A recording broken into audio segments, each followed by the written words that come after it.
міндетті түрде болды. Сауап өтем, үй ұрысу деген енді еркекке жатпайды ғой. Молодец, красавчик.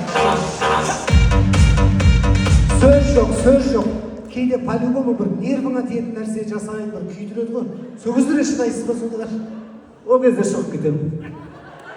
Жетістігімді. Келіншегіңіз қайсысы көрейікші? 40 жыл күйеуімен ұрыспаған әйел қайсысы ол?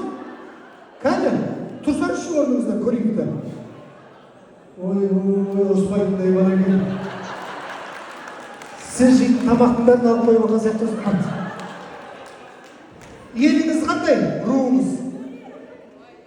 Төре. Тем более, сіз бақыттысыз. Қазақта сөз бар, төренің қызын алған еркек жұмаққа барады деген. Еще бір сөз бар. Төренің қызын алған еркек или әйелінің айтқанына көнеді, или өледі деген сөз бар. Әзір ғой. Значит, мен көріп отырмын ғой, өлудің керек жоқ. Көрініп тұр ғой.